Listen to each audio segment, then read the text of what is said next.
alaikum wa rahmatullahi wa barakatuhu. Barkanmu da sake kasancewa da ku a cikin sabuwar tasharmu mai suna Manha Hausa Novels. Za mu dinga gabatar muku da ƙayatattun labaru wanda za su faɗakar da ku su kuma nishaɗantar da ku.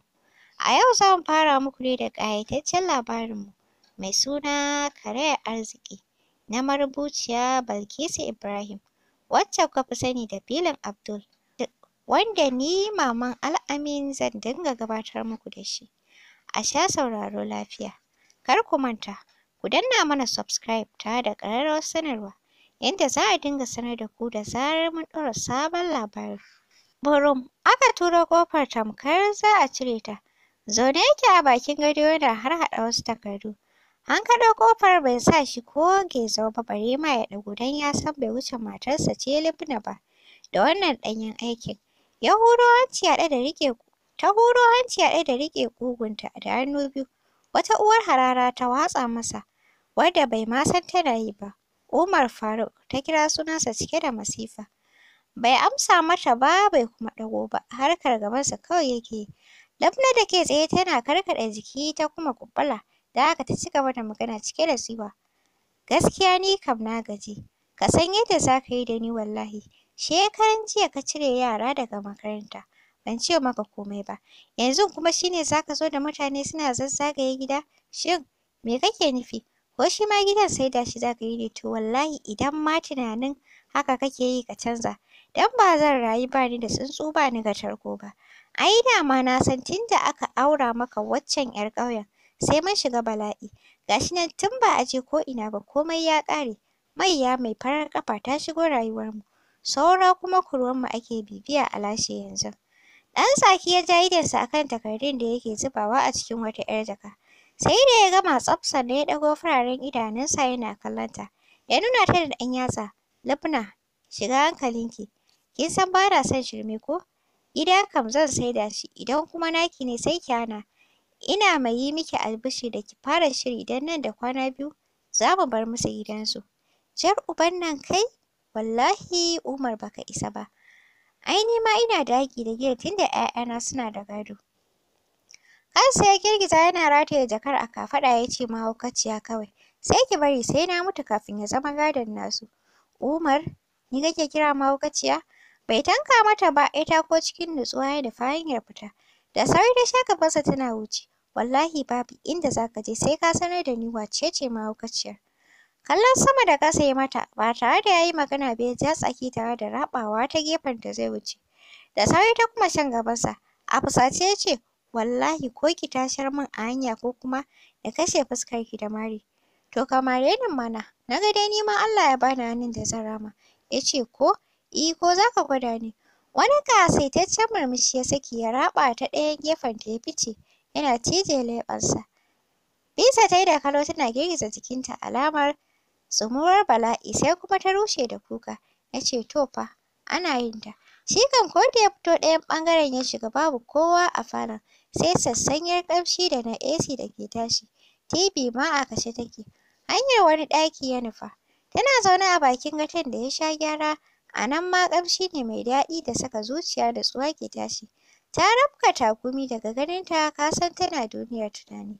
Gyaran murya ya haɗe da sallama, firgigi ta ɗago tana kallonsa. Sai kuma ta zamo daga gadon baki na rawa ta ce, yaya ina yini? A taƙaice ya amsa da lafiya ya ci gaba da faɗin ki fara shirya kayanki, nan da kwana biyu za mu bar gidan nan. Bai jira cewarta ba ya fito abinsa. Wasu siraran hawaye suka zubo daga kumatunta a fili ta ce na shiga uku ni Asma'u. Shi ma gidan ka saida ya Faruk? Ni kam na ga ta kaina kar fa maganar Anty Labna ya zama gaskiya. Ta rushe da kuka mai ban tausayi. Na kalli Zara ta tun daga ƙofar gida na fara cin karo da wasu manyan motoci a kori-kura har uku, duk an loda musu kaya. Rabawa na yi ta gefensu na shiga cikin gida. Lallai tashi ya tabbata na faɗa a zuciyata. Ina bin ko'ina na gidan da kallo. Asma'u na ga ta fito da akwatuna biyu a hannu tana ja. Umar da ke jingine da motarsa yana latsa waya ya ɗago yana kallonta. Ɗan taɓe bakinsa ya yi yana kau da kai daga kallonta a ransa ya ce, yarinya tamkar mara laka a jiki, komai nata salaf-salaf. Maganar ta ce ta katse masa tunaninsa, ta ce yaya ga su. Bai yi magana ba ya ajiye wayarsa saman motar. But ya buɗe mata ta saka akwatunan ya rufe sannan ya ɗauki wayarsa ya buɗe motar ya shiga. Asma'u tana tsaye sai faman bin gidan da kallo take yi kwata-kwata zuciyarta babu daɗi take ji. Ta san yaya Umar ma yana dakewa ne kawai kasancewarsa mutum jarumi mai dakiya da kawaici. Duk ɓacin ran da Umar zai shiga mawuyaci ne ka gansa shimfiɗe a fuskarsa. Mutum ne da ya iya ɓoye sirrin zuciyarsa. Ganin bata shigo ba ya yi mata wanda sauri ta buɗe motar amma bata shiga ba. Ta ɗan sunkuyo ta ce yaya Faruk anty Lubna fa. Ƙaramin tsaki ya ja ya ce ba ta nan. Tun ɗazun kina ta ɓata min lokaci. Jiki a sanye ta shiga motar ya ja ya fice daga gidan zuciyarsa na masa zafi. Amma sai ambatar inna lillahi wa inna ilaihi raji'un yake yi. Tuƙi yake yi a hankali tamkar baya so daga shi har ita babu mai iya magana. Lokaci-lokaci ita takan share hawaye yana kallonta ta gefen ido. A ƙofar wani matsakaicin gida ya yi fakin. Ko ba a faɗa ba nan ne gidan da za su dawo domin a nan muka tadda motocin akori-kuren nan suna ta aikin sauke kaya da shigar da su cikin gidan. Kaɗan ya kalle ta, ki shiga ciki su Hasiya da Rafi'a da Fati duk suna nan. Su ne za su taya ki gyara kayanki, ni bara na je wani waje. To Allah ya tsare sai ka dawo. Amin ya faɗa a kan leɓɓansa. Buɗe motar ta yi ta fita har ta ɗan fara tafiya sai kuma ta jiyo, yaya Faruk kayan fa. Bai tanka mata ba sai da ya tada motar ki je idan na dawo zan shigo da su. Yanzun sauri nake yi. Magana yake yi amma ko inda take baya kallo. Ita ma kanta ta jinjina ta juya ta shiga cikin gidan. A bakin matsakaicin bakin gate ɗin suka yi karo da matasan samarin da suka gama shiga da kayan nata. Sannu ta yi musu sannan ta shige ciki. Bin ko'ina take yi da kallo gidan ƙarami ne irin ginin talaka. Mai ƙaramin ƙarfi ko'ina shaƙe yake da siminti lumus. Haka ta ƙarasa cikin gidan tana raba hanya. A bakin famfo ta ga Afra da Amra yaran anty Lubna suna ta wasa da ruwa. Bata musu magana ba gudun kar cibi ya zama ƙari. Don anty Lubna ba ta son abin da zai taɓa 'ya'yanta ko kaɗan. Ƙofar falon ta tura ta shiga. Rafi'a da Fati Hasiya suka zo da gudu suka rungume ta. Ita ma rungume su ta yi suna mai murnar ganin juna. Hasiya ta ce kai anty Asma'u kin ganki kuwa? Wallahi kin yi bala'in kyau. Gidan ya Faruk ya karɓe ki. Harara Hasiya ta yi cikin sigar wasa Hasiya kina nan dai baki canza hali ba wallahi. Dariya suka yi su duka Asma'u ta bi falon da kallo. Babba ne sosai sai kowace kusurwa da akwai ƙofa. Ganin kallon da take ma falon ya sa Rafi'a faɗin wallahi anty tsarin gidan ya yi sosai. Kin ga nan family falo ne wancan ƙofar shi ne naki. Akwai falon ki da bedroom sai bathroom. Waccan kuma na anty Lubna ne ita ma iri ɗaya ne da naki. Wancan na tsakiyar kuma na ya Umar ne. Murmushi Asma'u ta yi ta ce Allah ya tabbatar da alkhairi to. Amin suka faɗa su duka. Kama hannun Fati ta yi tana faɗin zo mu je ki gani har mun fara haɗa miki bedroom ɗinki. Ɗakin da ya kasance nata suka nufa tukuru suka dage suna aiki. Kafin ƙarfe 2 sun gama komai har babban falon sun saka kujerun da suka kasance a da na ɓangaren baƙi a gidan nasu da suka taso. Ɗakin ya Umar suka shiga shi ma tsaf suka gyara mashi ko'ina ya ɗauki haske. Duk bidirin nan da suke yi ba su ji motsin Lubna ba sai yanzu. Duk sun zube a family falo suna mai da numfashi. Hajiya Lubna ta shigo ita da Suhaima ƙanwarta. Suhaima ta bi falon da kallo tana wani yatsune fuska. Anty Lubna, wai kina nufin a nan ya Umar zai ajiye ki? Ai ko 'yan aikin gidanmu sun fi ƙarfin zama a cikin wannan kangon. Baki Lubna ta taɓe ki bar sa kawai Suhaima. Ni ma ina raka shi ne na ga iya gudun ruwansa. Amma wallahi ba zan zauna a wannan ƙonannen gidan ba sai ka ce wata faƙiriya. Shi ma ya san ba mu gaji tsiya ba wallahi. A to ya kamata dai ki ɗauki mataki. Wannan gida sai dai su o'o waɗanda dama a tsiya aka taso shigar ta wannan gidan ai ita ƙarin ci gaba ne. Rafi'a ta miƙe da nufin mai da martani don ta san sarai da Asma'u suke. Da sauri Asma'u ta riƙe hannunta tana girgiza mata kai, alamar a'a kar ta ce komai. Lubna ta galla ma Rafi'a harara. To tabbatacciya, da kika tashi dukan mu zaki? Shiru Rafi'a ta mata don Asma'u ta hana ta magana. Suhaima ta tuntsire da dariya, anty Lubna, kin ga mu je ni fa kin ganni ba kowace bola ba ce abin kallo a gare ni. Fatima ta buɗe baki za ta mai da martani Asma'u ta harare ta. Daga ƙarshe ma tashi ta yi ta kaɗa kansu suka shige cikin falonta. Daga Lubna har Suhaima ba haka suka so ba, sun so Sasiya su kula su a yi ba daɗi. Dama neman dalili suke yi da dangin Umar ɗin. Suna shiga Asma'u ta rufe su ta faɗa akan ita fa ba ta son tashin hankali. Da haka komai suka yi mata kar su ce za su sake kula su.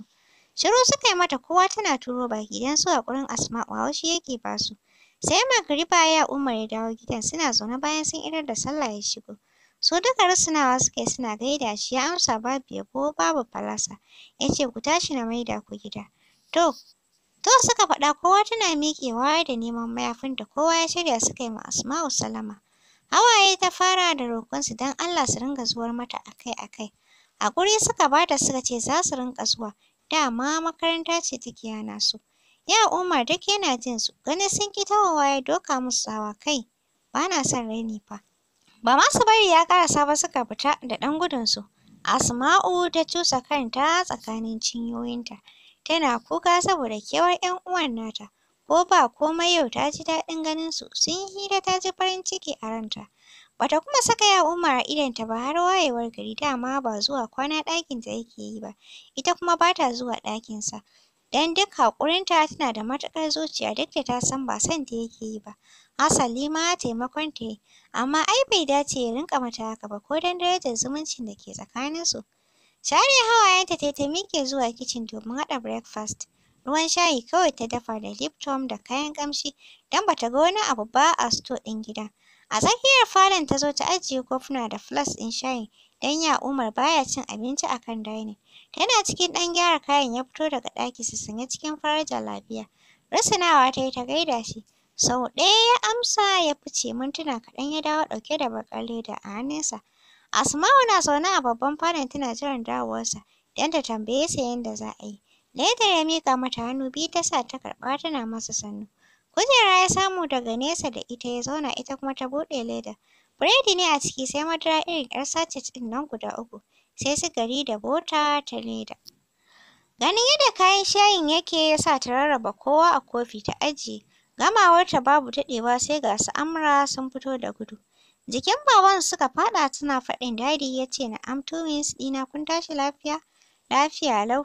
Daddy yaushe za mu koma gidanmu nan gidan babu daɗi, sai zafi babu AC.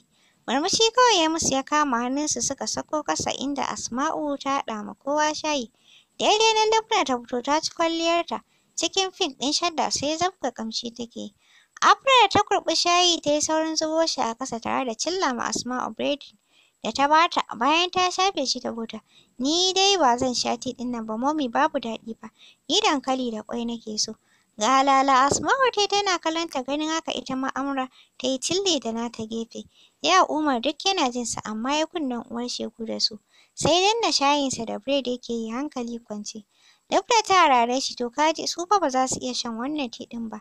Mai kama da ruwan wankin kai ko ni wallahi ban goyi bayan su sha ba. Tunda su ba dabbobi ba ne ba. Ɗago idanunsa da suka yi ɗan jaye yana kallon ta bai ce komai ba ya mai da kansa ya ci gaba da yin break ɗinsa. Asma'u ma tea ɗinta ta ja ta sha ba tare da ta sake kallon inda Lubna da yaranta suke ba. Ai ko ganin haka ya sa Lubna fara zubar da ruwan masifa da tijara sai zabga ma ya Umar gori take yi. Wai ai babanta ne dama silar arzikin nasa. Wallahi ta yi nadamar aurensa. Dan aurensa bai amfane ta da komai ba sai faɗawa tarkon wahala. Da haka dole ne ya sake ta ita ba za ta zauna da shi ba. Ba za ta zauna da shi ta ringa shan ruwan wankin kai a matsayin shayi ba. Haka ta yi ta zabga ruwan masifa babu wanda ya kula ta bare ma ya tamka mata. Asma'u tana gamawa ta tattara komai ta koma ɗakinta. Shi ma miƙewa ya shige nasa ɗaki.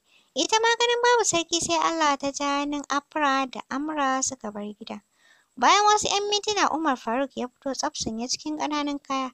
Sai zabga ƙamshi yake yi. A raina na ce bawan Allah nan ya iya ɗaukar wanka wallahi. Ɗakin Lubna ya shiga amma sai ya ga wayan bai ce komai ba ya fito ya shiga na Asma'u. Tana falo kwance a doguwar kujera chat take yi abinta. Sai fawon murmushi take zubawa. Salama ya mata sannan ya zauna kujerar da ke fuskantar ta ita ma tashi ta yi ta zauna. Ta ce sannu. To masu sauraro, a nan za mu dakata. Ku ci gaba da kasancewa da Manha Hausa Novels tare da ni mai gabatar muku Maman Al'amin.